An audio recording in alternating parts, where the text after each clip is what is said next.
America के राष्ट्रपति Donald Trump ने बुधवार को दावा किया कि ईरान में जारी हत्याएं अब रुक रही है और वहां किसी भी प्रदर्शनकारी को फांसी देने की कोई योजना नहीं है। ट्रंप ने कहा कि उन्हें यह जानकारी बेहद भरोसेमंद सूत्रों से मिली है। हालांकि उन्होंने ये भी जोड़ा कि सच्चाई की पूरी तस्वीर जल्द ही साफ हो जाएगी। ट्रंप का ये बयान ऐसे समय में आया है जब ईरान में सरकार विरोधी प्रदर्शनों पर लगातार कार्रवाई की जा रही है और दुनिया भर में चिंता बढ़ती जा रही है। कई मानवाधिकार संगठनों का कहना है कि बीते कुछ हफ्ते में हजारों लोगों की जान जा चुकी है और हजारों को गिरफ्तार किया गया है। पश्चिमी देशों ने ईरान को चेतावनी दी है कि अगर प्रदर्शनकारियों को फांसी दी गई तो इसके गंभीर नतीजे होंगे। ये चेतावनी दरअसल तब आई है जब खबर मिली कि अमेरिका ने मध्य पूर्व में मौजूद अपने कुछ सैन्य ठिकानों से कर्मियों को हटाना शुरू कर दिया है। अमेरिकी अधिकारियों का कहना है कि ये कदम सिर्फ एहतियात के तौर पर उठाया गया है। ईरान की ओर से पहले ही चेतावनी दी जा चुकी है कि अगर अमेरिका ने हमला किया तो आसपास के देशों में मौजूद अमेरिकी सैन्य अड्डे निशाने पर होंगे। रॉयटर्स के मुताबिक यूरोप के 2 वरिष्ठ अधिकारियों का मानना है कि अमेरिका अगले 24 घंटों में ईरान के खिलाफ सैन्य कार्रवाई कर सकता है। वहीं इजराइल के एक अधिकारी ने कहा कि ऐसा लग रहा है कि ट्रंप ने हस्तक्षेप का फैसला कर लिया है। हालांकि यह अभी साफ नहीं है कि कार्रवाई कब और किस स्तर पर की जाएगी। दरअसल तनाव के बीच ईरान ने अचानक अपना हवाई क्षेत्र बंद कर दिया है। सभी उड़ानों पर रोक लगा दी गई है, सिवाय उन अंतर्राष्ट्रीय उड़ानों के जिन्हें विशेष अनुमति मिली हो। यह पाबंदी कुछ घंटे के लिए बताई जा रही है, लेकिन इससे हालात की गंभीरता का अंदाजा लगाया जा सकता है। वही खबर यह भी है कि अमेरिकी aircraft carrier USS Abraham Lincoln और उसका कैरियर स्ट्राइक ग्रुप दक्षिण चीन सागर में मिडिल ईस्ट की ओर बढ़ रहा है। हालांकि अमेरिकी सरकार ने आधिकारिक तौर पर इसकी पुष्टि नहीं की है और कहा जा रहा है कि इस मूवमेंट में अभी करीब 1 हफ्ते लग सकते हैं। व्हाइट हाउस में ट्रंप ने कहा कि वो फिलहाल हालात पर नजर बनाए हुए हैं। उन्होंने ये भी साफ किया है कि अमेरिका किसी भी विकल्प को पूरी तरीके से खारिज नहीं कर रहा है। ट्रंप का कहना है कि अगर हालात बिगड़े तो ईरान को इसकी भारी कीमत चुकानी पड़ेगी।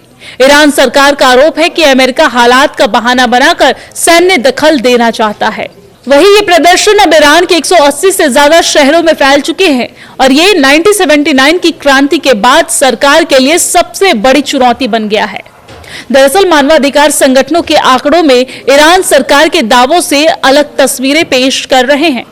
अमेरिका स्थित human rights activist news agency के अनुसार अब तक कम से कम 2586 लोग मारे जा चुके हैं। वहीं नॉर्वे स्थित ईरान ह्यूमन राइट्स का कहना है कि यह आंकड़ा 3428 तक पहुंच चुका है और 10,000 से ज्यादा लोगों को हिरासत में पहले ही ले लिया गया है। और इस बीच एमनेस्टी इंटरनेशनल ने ईरान पर बेहद गंभीर आरोप लगाए हैं। संगठन का कहना है कि सुरक्षा बलों ने सड़कों और इमारतों की छतों से निहत्थे प्रदर्शनकारियों पर गोलियां चलाई। रिपोर्ट के अनुसार सिर और सीने को जानबूझकर निशाना बनाया गया। ये कार्रवाई 8 जनवरी के बाद देश भर में एक साथ तेज हुई, जब बड़े पैमाने पर विरोध प्रदर्शन शुरू हो गया और इंटरनेट को बंद कर दिया गया है। दरअसल तनाव के बीच ईरान ने अचानक अपना हवाई क्षेत्र बंद कर दिया है। सभी उड़ानों पर रोक लगा दी गई है, सिवाय उन अंतर्राष्ट्रीय उड़ानों के जिन्हें विशेष अनुमति मिली हो। यह पाबंदी कुछ घंटे के लिए बताई जा रही है, लेकिन इससे हालात की गंभीरता का अंदाजा लगाया जा सकता है। वही खबर यह भी है कि अमेरिकी aircraft carrier USS Abraham Lincoln और उसका कैरियर स्ट्राइक ग्रुप दक्षिण चीन सागर में मिडिल ईस्ट की ओर बढ़ रहा है। हालांकि अमेरिकी सरकार ने आधिकारिक तौर पर इसकी पुष्टि नहीं की है और कहा जा रहा है कि इस मूवमेंट में अभी करीब 1 हफ्ते लग सकते हैं। व्हाइट हाउस में ट्रंप ने कहा कि वो फिलहाल हालात पर नजर बनाए हुए हैं। उन्होंने ये भी साफ किया है कि अमेरिका किसी भी विकल्प को पूरी तरीके से खारिज नहीं कर रहा है। ट्रंप का कहना है कि अगर हालात बिगड़े तो ईरान को इसकी भारी कीमत चुकानी पड़ेगी। ईरान सरकार का आरोप है कि अमेरिका हालात का बहाना बनाकर सैन्य दखल देना चाहता है। वहीं ये प्रदर्शन अब ईरान के 180 से ज्यादा शहरों में फैल चुके हैं और ये 1979 की क्रांति के बाद सरकार के लिए सबसे बड़ी चुनौती बन गया है। दरअसल मानवाधिकार संगठनों के आंकड़ों में ईरान सरकार के दावों से अलग तस्वीरें पेश कर रहे हैं। अमेरिका स्थित human rights activist news agency के अनुसार अब तक कम से कम 2586 लोग मारे जा चुके हैं। वहीं नॉर्वे स्थित ईरान ह्यूमन राइट्स का कहना है कि यह आंकड़ा 3428 तक पहुंच चुका है और 10,000 से ज्यादा लोगों को हिरासत में पहले ही ले लिया गया है। और इस बीच एमनेस्टी इंटरनेशनल ने ईरान पर बेहद गंभीर आरोप लगाए हैं। संगठन का कहना है कि सुरक्षा बलों ने सड़कों और इमारतों की छतों से निहत्थे प्रदर्शनकारियों पर गोलियां चलाई।